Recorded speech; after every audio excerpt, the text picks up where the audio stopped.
So, ngayon, di ba tapos na tayo sa loadings natin, sa mga loadings natin na nilagay dito sa yan. So, yan yung mga loadings na yan. Ngayon naman, ay mag-ano naman tayo ng load combination. Load combination. So, dito yung sa load cases details. Then, sa add. Then, auto load combination. Tapos, sa select load combination code. So, NSCP 2015. Then, drift check. Meron yan, drift check. USD, combo, ASD, service load, basic combo. So, drift check muna tayo. Then, try natin na 55. 50 lang. Tapos generate loads. So, yan na. Yan na yung sa drift check natin. Then, and then, yan. Kapag na yan, add mo lang. Tapos maglalabas na dito. Tapos, dun.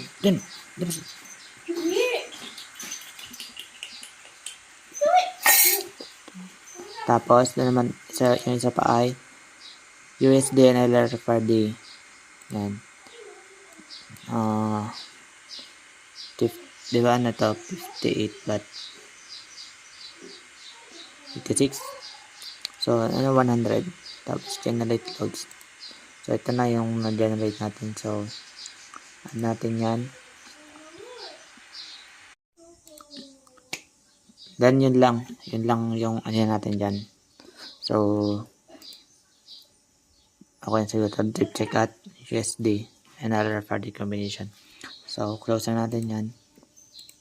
Then, save muna natin. Ayan, edi tapos na tayo sa loadings. Nagawa na natin yung mga load combo niya. ASD at USB, LRFD at drift check. So, ano natin yung kanyang punta na tayo dito sa design, sa analysis para i-run na natin. So, pagkapunta mo dito ng analysis mo,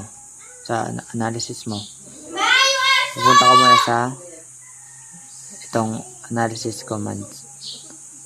Pwede dito sa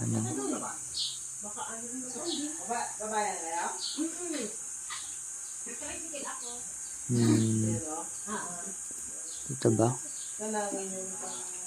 Yan. Tapos punta ka dito sa define command. Tapos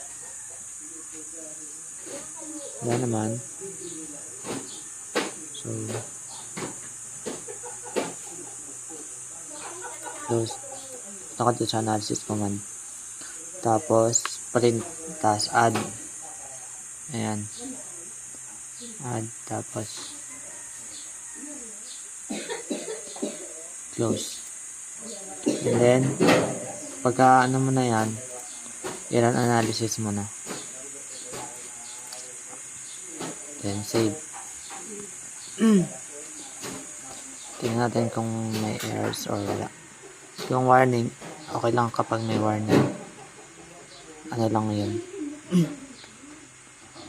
One warning. Should be output natin.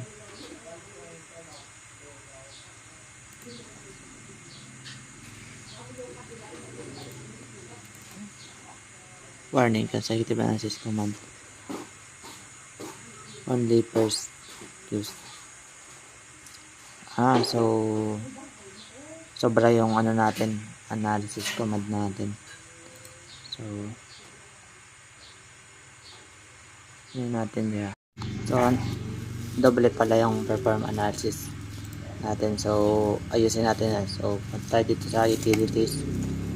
Tapos, X lang muna natin to.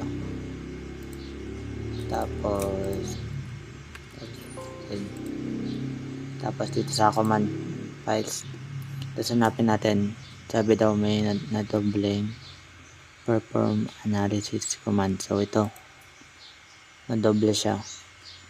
So tagtagin natin tong isa. Yan. Ano pa ba? So, wala na. Yan.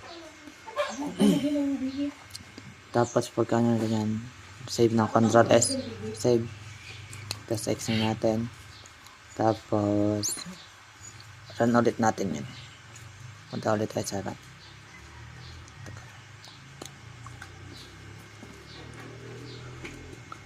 Punta ulit tayo sa run analysis.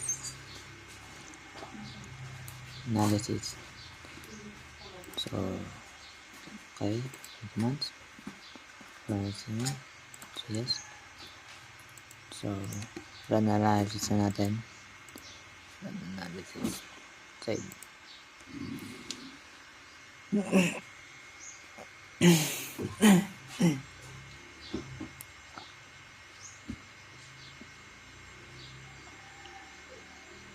One warning ulit. May warning pa ulit. Ano naman tong warning nito?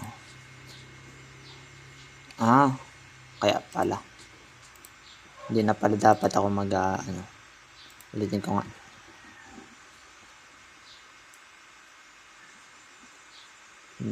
Alisin ko pala ito.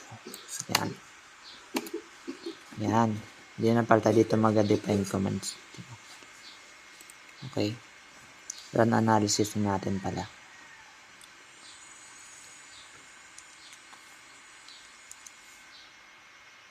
Okay.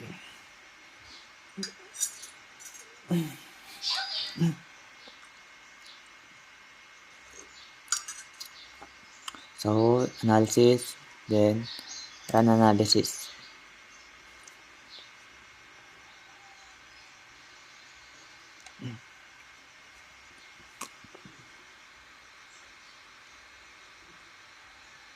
So, yun. Okay na siya, 0 errors na siya, 0 warnings. So, may 5 nodes. Yung nodes na yun ay nodes lang naman.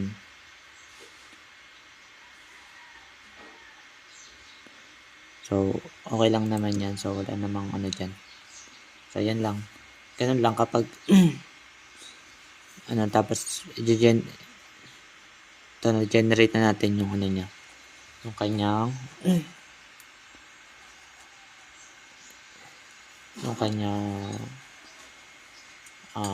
analysis na paper.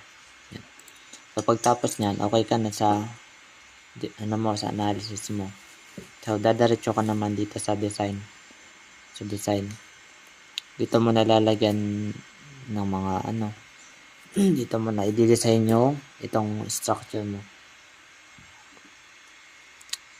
Para magkaroon na siya ng kulay or something. So, yan. So, hanggang dito na lang ang ating lecture video sa So, sana marami kayong walang natutunan. And thank you so much. Bye.